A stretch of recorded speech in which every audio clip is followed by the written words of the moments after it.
For centuries, the coalition of worlds had believed itself unshakable. Dozens of species, hundreds of planets, and countless fleets had united under one banner to ensure peace.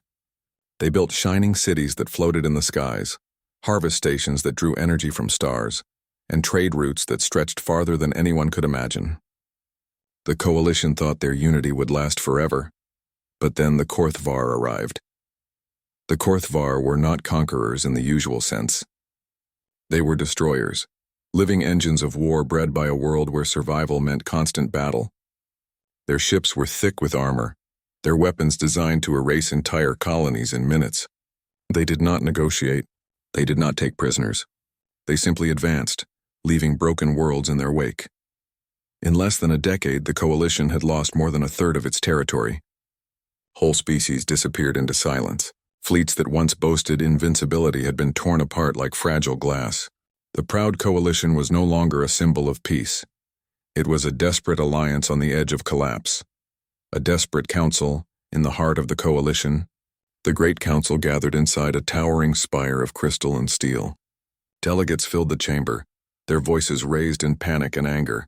"The Korthvar are unstoppable," shouted Councillor Trivac, a feathered being from the planet Aluun. His wings trembled with fear as he slammed the table. "We cannot hold them back. Our fleets are shattered, our armies exhausted. We must seek terms before it is too late." "There are no terms," another delegate barked. This one, a scaled reptilian named Karoth, leaned forward with his golden eyes burning. "The Korthvar do not bargain. They only kill. Do you wish us all to kneel before the end?" The chamber erupted into chaos. Voices overlapped, each counselor shouting for their own worlds, their own people. Some demanded surrender, others demanded new weapons. Still more cried for retreat to distant hidden colonies. But among the noise, a single voice cut through, calm, measured, and full of quiet weight. "We still have one chance," said Councillor Zira of the Erathans, a slender, silver-skinned species known for their wisdom. "There is a species beyond our borders. Humans." The chamber fell into uneasy silence. Whispers of Deathworlders. Everyone in the council had heard of humans, though few had met them. Humanity lived on the edge of the galaxy, in a cluster of rough, scarcely charted systems. Their homeworld, Earth, was classified as a death world, a planet so hostile that most species would not survive a single day. Its weather was violent, its animals dangerous, and its diseases relentless. To the coalition, humans were a curiosity, a primitive people who had thrived in conditions no civilized species would tolerate. But in recent years, whispers had spread. Rumors spoke of human ships traveling further than ever before, of colonies thriving in places others had abandoned, of fleets hardened by constant conflict with pirates and raiders. "They are brutal," said Councillor Trivac with a shudder. "A deathworld species. They are said to fight without fear, to embrace violence as easily as breathing. To call on them would be to unleash a storm we cannot control." "And yet," Zira replied, her voice steady, "a storm may be what we need." Reluctant agreement debate raged for hours. Many delegates refused to consider the idea of involving humans. The coalition had long prided itself on peace, diplomacy, and restraint. To ask for help from a species forged in violence felt like betraying their very principles. But the reality was clear. The coalition was losing. At last, the High Speaker, a massive crystalline being whose body refracted light like a living prism, brought silence to the chamber. "Whether we like it or not, we face extinction," the speaker declared. "If humanity is truly as fierce as the rumors claim, then perhaps they are the only ones who can stand against the Korthvar. We will send envoys. We will ask." No one cheered. There was no victory in the decision, only the heavy weight of desperation.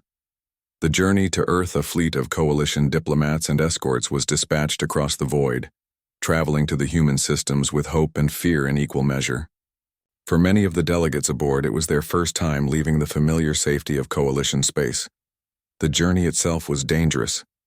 Korthvar raiders hunted the edges of space, and twice the diplomats were forced to hide in asteroid fields until the threat passed. It was a reminder of how far the coalition had fallen. Once their fleets had patrolled the stars with confidence. Now they crept like prey through the shadows. At last, after weeks of travel, the fleet reached the Sol system, Their sensors scanned the human worlds, and for the first time the delegates truly saw what a Death World species had built. Earth shimmered below them, a world of storms, forests, deserts, and oceans alive with danger. But around it spun stations, shipyards, and vast orbital platforms that bristled with activity. The humans were not only surviving on their hostile homeworld, they were thriving among the stars. First contact.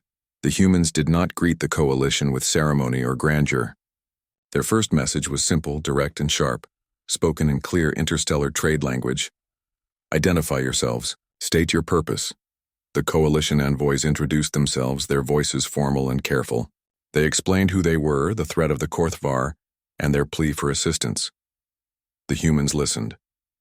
Their leaders gathered on a massive station in Earth's orbit, a place buzzing with soldiers, engineers, and traders. The human admiral who finally addressed the coalition was a tall, scarred man with eyes that seemed to weigh everything at once. "You've come to us because no one else will stand against the Korthvar," he said, his voice steady. "You've come because you think we are dangerous enough to match them." None of the delegates could deny it. The admiral leaned forward, folding his hands. "Understand this, humanity does not fight because we love war. We fight because we must. Our world taught us that survival is never given. It is earned. If we agree to help you, it will not be gentle. It will not be clean. But we will fight. And if we fight, we will not stop until the enemy is broken." The coalition delegates exchanged uneasy glances. It was exactly what they feared, and exactly what they needed. The decision back aboard their ships, the delegates argued late into the night. Some were horrified by the humans' bluntness. Others were inspired. One thing was certain. The humans were not like any other species in the galaxy. At last, Counselor Zira spoke. "We asked for salvation," she said softly. "This is what it looks like. The humans are not the monsters we fear. They are the shield we lack. If we turn away now, the Korthvar will consume us all. If we accept their help, perhaps we survive." And so, with heavy hearts but flickers of hope, the coalition agreed. Messages were sent. Treaties were signed. Humanity's fleets were summoned. The galaxy did not yet know it, but the tide of war had just shifted. The coalition had expected many things from humanity. They had expected loud speeches, perhaps, or wild promises of revenge. They had expected chaos, arrogance, or even indifference. What they did not expect was silence.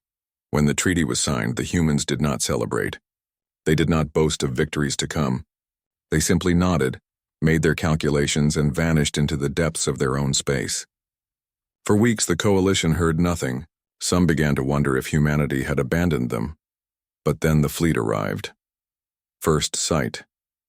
The first human ships slipped into the star system of Juraxis, a border world under threat of Korthvar attack. Coalition forces stationed there were already preparing for retreat, their morale so broken that even whispers of incoming reinforcements felt hollow. But when the humans appeared, everything changed. At first, the coalition officers on Juraxis thought their sensors were malfunctioning. The incoming ships did not move in neat, identical lines like most fleets. They came in staggered formations like a storm rolling across the void. Their hulls were not sleek and polished, but scarred and battered, each ship bearing marks of old battles. Some were patched with different alloys, others carried strange attachments that did not match their original design. To the coalition, they looked like broken machines, but then they saw how the humans moved. Despite the scars and mismatched armor, every vessel flowed with the others, weaving into formation with precise, ruthless efficiency. Not a single ship drifted out of place. Not a single maneuver lagged. It was not beauty in the way coalition fleets were beautiful. It was something else, something sharp, purposeful, and alive. "They fight with their scars," whispered Commander Kelru of the Juraxis Defense Force as the fleet took position. "Every ship is wounded, but none of them are weak." The human admiral, the commander of the fleet, was Admiral Jonathan Rains, the same scarred man the envoys had met on Earth. When his face appeared on the hollow screens of the Juraxis defense stations, his eyes were steady, his voice calm. "You've held this line long enough," he said. "From this moment, it's our line. Stay close, follow our signals, and fight if you must. But understand, this battle will be different from anything you've seen." The coalition commanders exchanged uneasy glances. There was no arrogance in his tone, only certainty. Yet it carried a weight none of them could deny. The calm before the storm. For 3 days, the fleets waited. The Korthvar were coming, their massive warships already detected on long-range sensors. The coalition officers spent the time nervously checking and rechecking their defenses. The humans, however, used the time differently. Coalition ships usually docked during long waits, their crews resting while machines ran diagnostics. The humans did not rest. Their ships moved constantly, repairing themselves, welding patches of armor, and adjusting weapons. Smaller craft darted between the larger vessels like bees in a hive, delivering supplies or making last-minute modifications. When coalition officers asked what they were doing, a human engineer answered simply, "Every fight is different. You don't wait for the storm. You build your walls higher." The aliens found themselves watching with a mix of confusion and admiration. These humans lived in a constant state of readiness, as if battle was not a rare event but the natural rhythm of their existence. The enemy arrives on the 4th day. The Korthvar came. Their fleet emerged from hyperspace like a tide of fire. Massive warships, bristling with cannons, surged forward with terrifying speed. The coalition officers on Juraxis paled. Their own fleets had been crushed by smaller Korthvar forces before. This armada looked unstoppable, yet the humans did not flinch. Admiral Rains gave a single order: hold, and they held. The Korthvar advanced in their usual formation, confident in their overwhelming numbers. But instead of meeting them head-on, the human fleet drifted slightly, adjusting positions with small, sharp bursts of thrusters. They allowed the enemy to approach, closer and closer until the coalition commanders could hardly breathe. "Why aren't they firing?" one alien captain whispered. "They're waiting," another answered, voice trembling. Then the humans struck. The trap at Rain's signal, the fleet sprang into action. Human ships broke formation, not in panic, but in perfect coordination. Half the fleet split away, circling behind the Korthvar. Others darted into asteroid fields, hiding among the rocks. A few even seemed to retreat, drifting back toward Juraxis as if in fear. The Korthvar pursued exactly as the humans had predicted. They were used to prey fleeing, and they chased with hunger. But in doing so, they blundered straight into the trap. Hidden mines detonated among their ships, planted by human frigates hours earlier. Asteroids shifted suddenly, pushed into motion by covert human tugboats. The Korthvar found themselves in a narrowing corridor of death, their own momentum trapping them as human ships struck from every angle. Coalition officers watching from Juraxis were stunned. They had never seen warfare like this. To them, battles were formal, fleets clashing head-on with strict formations. The humans fought like predators, cunning, flexible, merciless. "They make the enemy dance to their rhythm," whispered Commander Kelru, awe-filling his voice. Fire in the void. The battle became chaos, but it was chaos the humans controlled. Their ships darted and twisted, firing from impossible angles. Damaged vessels did not retreat. They turned themselves into weapons, ramming enemy warships or detonating charges at point-blank range. The coalition officers gasped as one human cruiser, half its hull torn away, accelerated straight into the largest Korthvar battleship. The explosion shook the void, tearing the enemy vessel apart, and as the light faded, another human voice came over the comms, steady and unshaken. "Target eliminated. Moving to next engagement." To the humans, even sacrifice was simply another tactic. The Korthvar faltered for the first time in years. They were not used to prey fighting back, not like this. Their formations broke as they tried to adapt. But the humans adapted faster. Every move the Korthvar made was answered by something sharper, something fiercer. A new kind of war after hours of brutal combat. The Korthvar finally withdrew, leaving wreckage scattered across the system. The humans had held Juraxis. More than that, they had forced the enemy to retreat. The coalition officers on the planet could hardly believe what they had seen. Their screens showed the battlefield littered with burning debris, both human and enemy. Losses were heavy, but the impossible had happened. The Korthvar advance had been stopped. When the human fleet reassembled, battered but still disciplined, Admiral Rains spoke once more. "This was only the first test," he said. "The Korthvar will return stronger, but now they know we are not prey. And neither are you, if you stand with us." The word spread quickly among the coalition ranks. For the first time in years, there was hope. Reactions. Not all the coalition leaders were comfortable with what they had witnessed. Some were horrified by the humans' willingness to sacrifice ships and lives so easily. To them, war was something to endure until peace could return. To humans, war was something to win, no matter the cost, but others were inspired. Commander Kelru, who had watched every moment of the battle, felt a spark ignite in his chest. For too long, the coalition had lived in fear. Now he understood. The humans did not fight because they loved it. They fought because survival demanded it. Perhaps the coalition had been too soft for too long. Perhaps they had forgotten what it meant to struggle.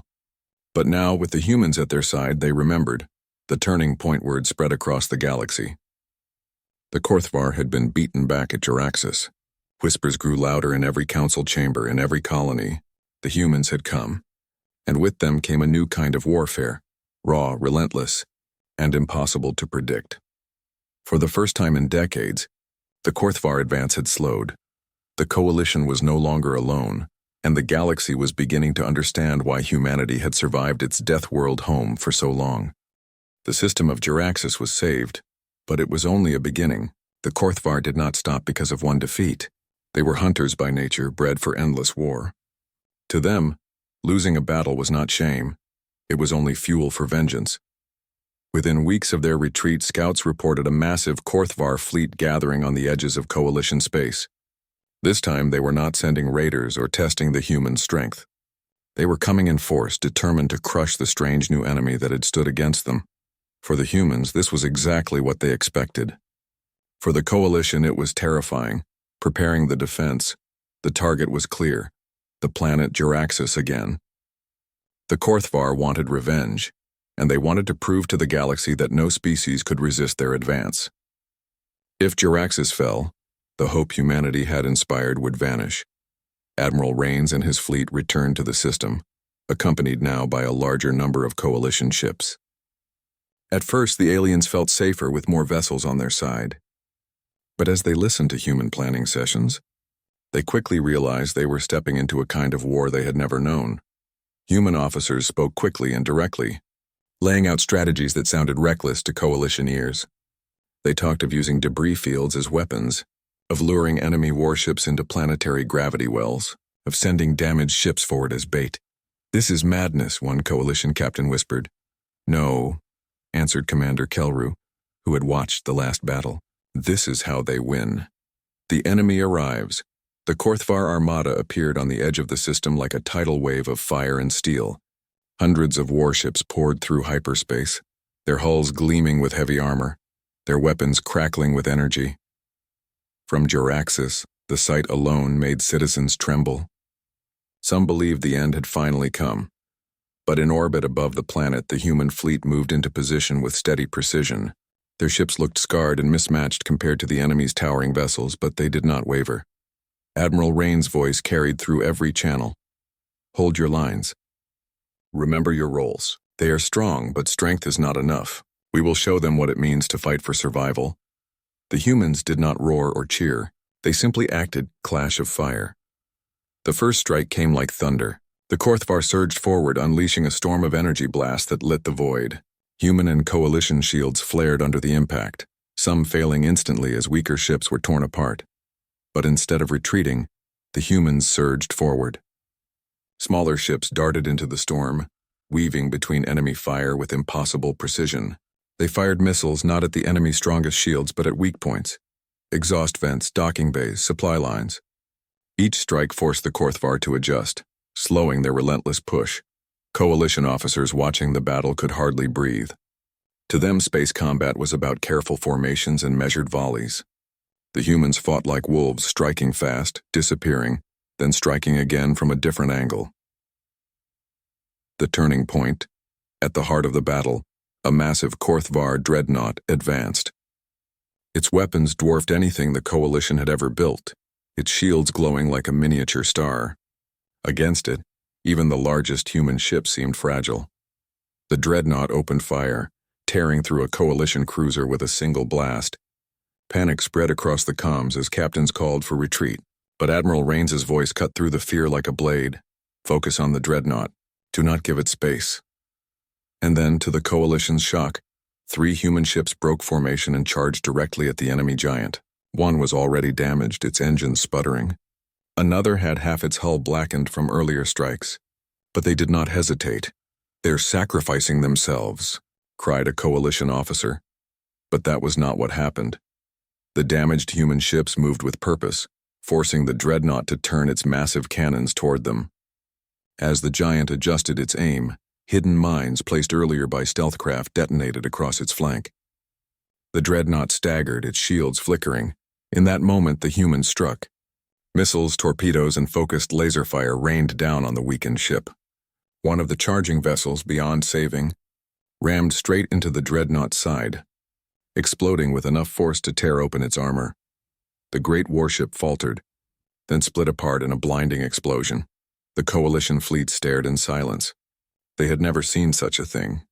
To humans, it was simply another tactic, the price of victory.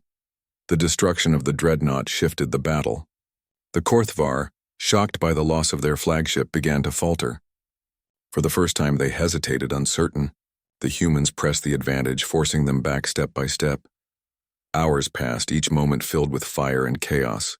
By the end, the Korthvar were retreating once more, their once unstoppable armada scattered and broken. Jaraxxus was safe again.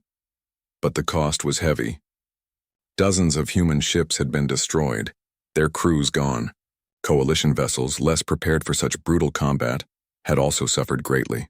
The battlefield was littered with wreckage, drifting like silent tombs in the void. On the ground, the citizens of Jaraxxus cheered in relief. But among the human fleet, the mood was quiet. For the humans, this was not triumph. This was survival. The alien view in the aftermath, coalition commanders gathered aboard a human station ship to discuss the battle. Many were still shaken. "You fight as if death is expected," said Counselor Zira softly. "And yet you do not fear it." Admiral Rains looked at her, his expression unreadable. "Fear is natural," he said. "We all feel it. The difference is what you do with it. On Earth, fear taught us to keep moving, to keep fighting, no matter the danger. If we froze, we died. If we ran, we died. So we learned to face it, to use it." The coalition delegates exchanged uneasy glances. They had thought humanity reckless, perhaps even cruel. Now they understood it was something else entirely. Humanity's strength came not from ignoring fear, but from living with it every day of their existence. A quiet moment after the battle, Commander Kelru found himself standing on a human observation deck, staring out at the wreckage floating in orbit. Beside him stood a young human officer, her uniform torn and her face streaked with exhaustion. "You lost many," Kelru said quietly. The officer nodded. "We always do. And yet you keep fighting." She turned her eyes toward him, tired but fierce. "Because if we stop, we lose everything." Kelru said nothing. But inside something shifted. For the first time he understood why humans had survived their death world, why they had come so far when others had fallen. They did not fight because they wanted to. They fought because they must. And in that necessity, they had become stronger than any other species he had ever known. The echo across the stars' news of the battle spread quickly. Across the galaxy, whispers grew louder. Humanity had not only stood against the Korthvar, they had broken their advance twice. For species who had lived in fear for years, it was as if a new light had been lit in the darkness. Some still doubted. Some feared what it meant to rely on Deathworlders. But many more felt something they had not dared to feel in generations. Hope. Jaraxxus had survived thanks to humanity. But the war was far from over. The Korthvar were relentless. They did not retreat to lick their wounds. They regrouped, rebuilt, and planned their vengeance. Reports came in daily. Worlds burned, fleets annihilated, colonies enslaved. Every victory humans gave the coalition seemed only temporary. For the coalition species, the victories had been inspiring, but they were also exhausting. Fleet after fleet, planet after planet, their forces were stretched thin. Supplies were running low. Morale wavered. Some began to question whether relying on humanity was sustainable or even wise. Unease among allies. In the command center aboard the main human station orbiting Jaraxxus, coalition delegates gathered once more. Their faces showed worry. "We cannot allow humans to bear the brunt of every battle," said Counselor Trivac, his feathers drooping with fatigue. "We risk losing them. They cannot fight forever. Counselor Zira shook her head. It is not about fighting forever. They do not tire in the same way we do. Their strength is different or reckless. Kareth snapped. They throw ships into battle without hesitation. They call it strategy. I call it madness. Admiral Rains, standing quietly to the side, finally spoke. His voice was calm but carried weight. You call it madness, he said, because you do not understand it. Humans fight like this because every challenge we face is survival. Every battle we have ever fought on our homeworld or among the stars has demanded everything from us. This is how we win. Not with caution, but with determination, the delegates murmured uneasily. It was difficult to admit that a species they had once considered primitive could teach them the meaning of true resilience. Signs of the Korthvar return. Even as debate continued, the threat grew. Scouts detected the Korthvar amassing a massive armada near the system of Tyran, a strategic location that protected several coalition colonies. If Tyran fell, the Korthvar would have a clear path to the heart of coalition space. Admiral Rains called a council of war. Humans and coalition officers gathered around a large tactical table, holographic projections of enemy fleets hovering above the surface. We are outnumbered, Rains said. They have more ships, more firepower, and fewer scruples. But we have one advantage: they underestimate us. We do not fight like they do. We do not fear death the way they expect. And we will use every advantage we have to survive. The coalition officers listened in awe. It was the same calm certainty they had seen before, yet now it was more intense. The humans were preparing for something that could destroy them entirely, and they did not flinch. The approach to Tyran.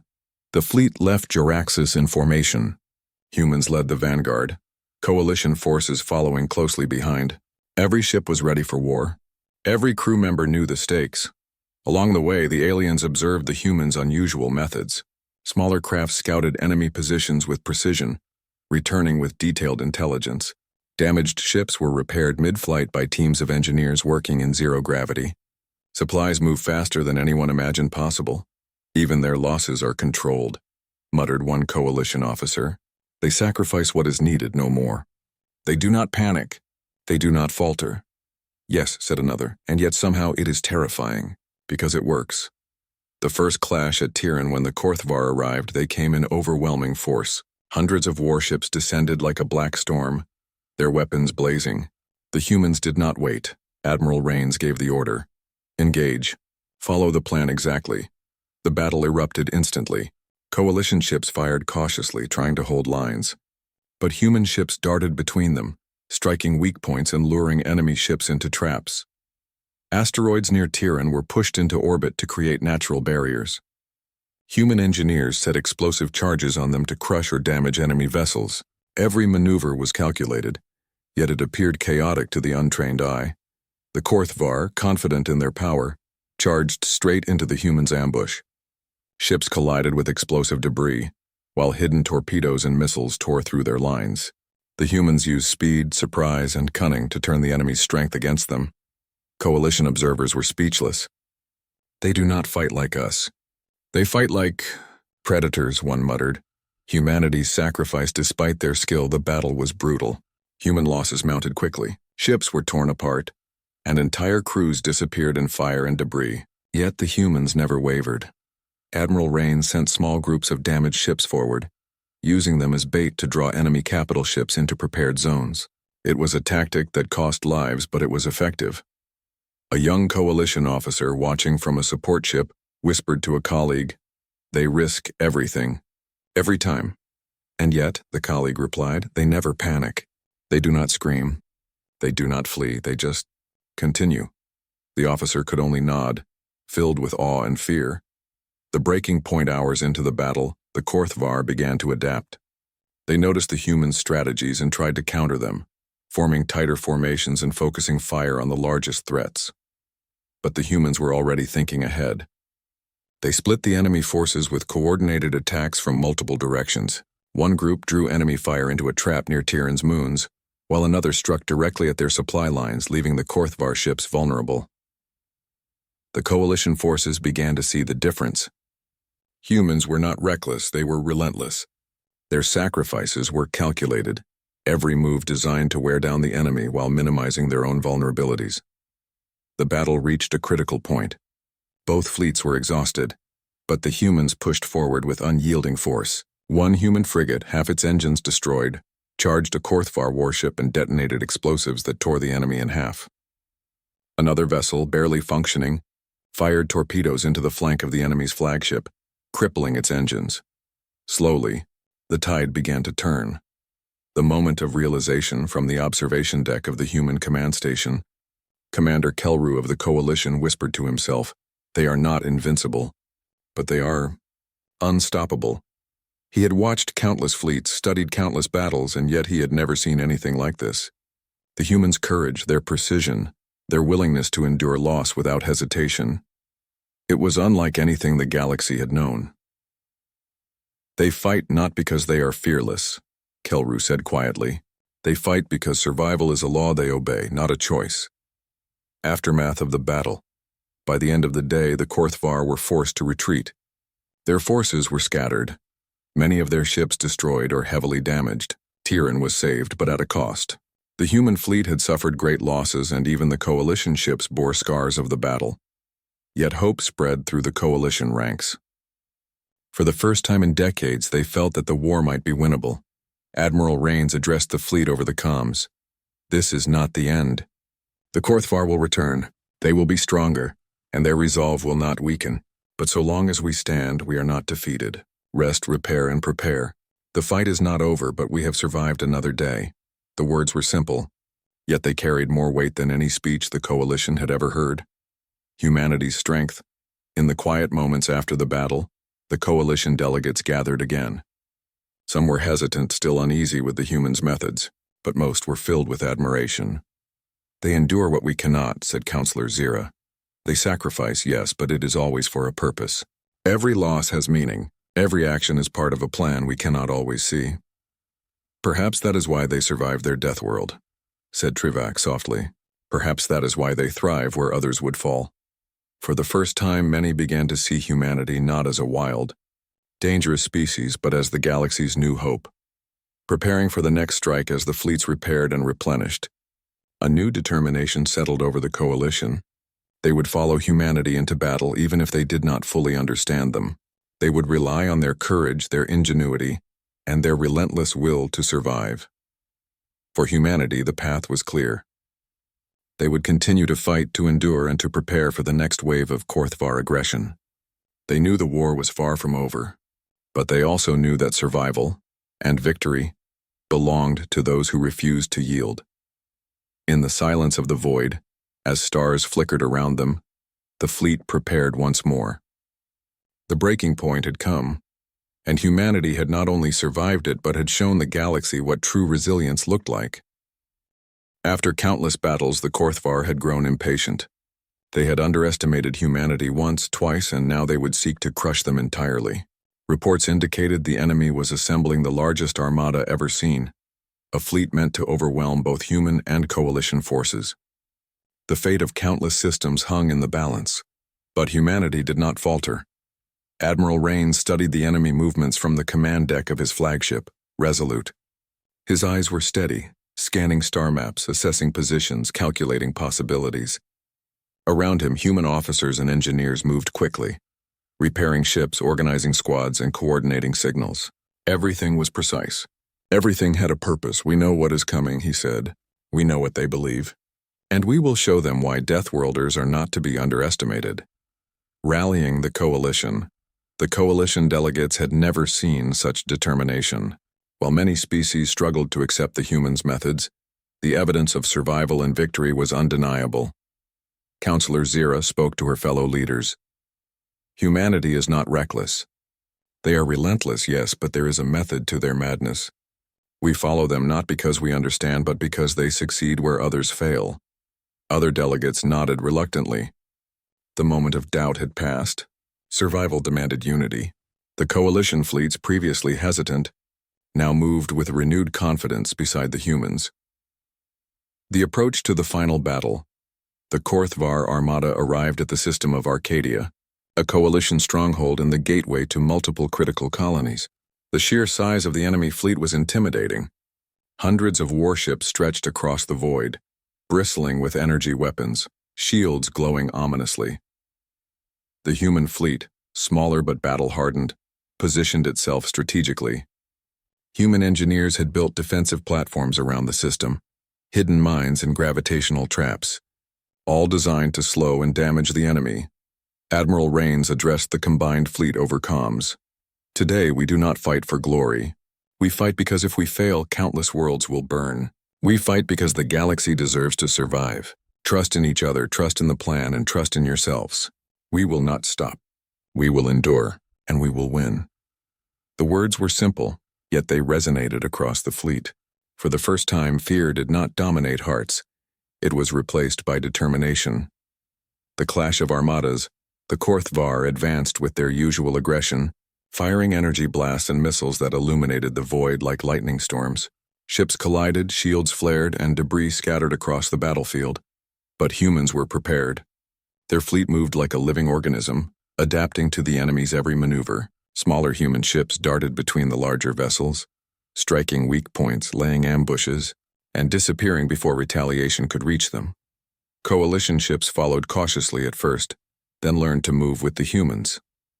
They began to anticipate enemy tactics, using traps and attacks that had been inspired by human methods. The combined fleet struck with precision, forcing the Korthvar into confusion for the first time in decades. This is unlike anything we've ever seen, Counselor Travak admitted. Even their largest warships are maneuvering with agility that should be impossible. They are not impossible, Kelru replied. They are human. Turning the tide as the battle raged, the humans implemented a daring plan. Admiral Rains split his fleet into multiple groups.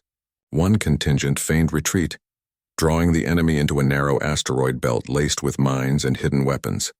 Another attacked the enemy's supply lines, crippling their ability to sustain prolonged combat. The Korthvar flagship, massive and heavily armed, attempted to lead a counterattack.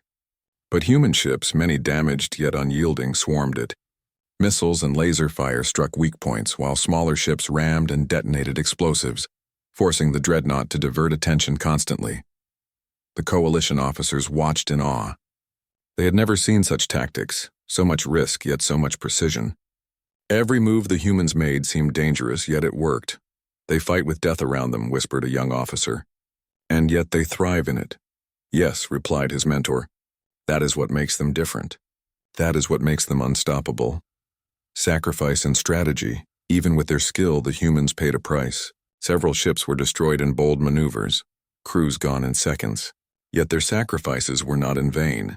Every loss weakened the Korthvar, forcing them to split forces, abandon formations, and retreat from positions they had once held with confidence. Admiral Rains spoke calmly over comms, even as explosions shook the flagship. Losses are part of strategy, he said. Every sacrifice has meaning. Every ship we lose teaches the enemy a lesson. They cannot crush us without cost. The coalition delegates struggled to understand. Many species valued life above all, viewing war as a last resort. Humans, however, viewed survival as the ultimate goal, and every action, no matter how costly, as a step toward that goal. The final push as the battle neared its climax. The Korthvar flagship made a desperate attempt to break through the human lines. It fired everything at once, lighting the void in a blinding storm of energy. Human ships were battered, yet they held formation, coordinated by signals that were precise to the second. A damaged frigate, engines failing, charged directly at the dreadnought, detonating explosives that tore a massive hole in its hull. Simultaneously, human missile squadrons targeted the ship's power systems, crippling its engines. The flagship, once thought indestructible, shuddered, sparks flying across its armor. Its retreat became inevitable. Coalition officers could hardly believe what they saw. The impossible had happened. The Korthvar were beaten, not with overwhelming force, but with relentless determination, ingenuity, and courage. Victory and reflection. By the end of the day, the Korthvar retreated into deep space, their armada broken, their morale shattered. Arcadia was safe. Colonies across the galaxy were safe. The humans and coalition had achieved the unthinkable. In the aftermath, Admiral Rains addressed both humans and coalition officers. Today we have shown that survival is not about fear. It is about courage, adaptability, and the will to endure. The Korthvar may return, but so will we, and we will be ready. The coalition leaders who had once doubted humanity now saw them in a new light. These Deathworlders, once considered wild and dangerous, had become the shield and spear of the galaxy. The alien perspective counselor Zira stood on the observation deck beside Commander Kelru. They watched the fleet move in formation, repairs being made, ships resupplying, all with the calm efficiency humans were known for. They have done more than survive, Zira said softly. They have saved countless worlds, and yet, they do not see themselves as heroes. They see this as duty, Kelru nodded. It is not bravery that defines them. It is endurance. They do not stop. They do not surrender. And because of that, they are more than a fleet. They are salvation. Across the galaxy, stories began to spread. Tales of humanity's courage and relentless will inspired species who had lived in fear for generations. Systems that had prepared for retreat now prepared for coordinated defense, guided by human tactics. Humanity had not only changed the course of a war, they had changed the way the galaxy understood survival. The New Hope. The battle at Arcadia became a turning point. Coalition fleets learned to fight with humans, adopting some of their methods and strategies. Alien officers began to value adaptability, endurance, and courage over rigid protocol. For the humans, the war continued, but so did their lessons. Every battle was another test, another chance to survive and to teach others the meaning of resilience. Admiral Rains, looking out at the stars from the command deck of Resolute, said quietly to his officers, "We fight not because it is easy, but because it must be done. If we stop, everything ends. If we endure, there is hope, and hope is the strongest weapon we have." And as the Korthvar retreated into the darkness, the galaxy began to understand the truth. Survival did not always come from power or numbers.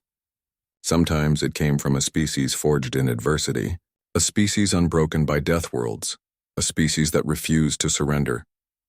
Humanity had shown the galaxy that even in the darkest hour, endurance, courage, and unity could bring salvation. The galaxy was not only safe, it was inspired.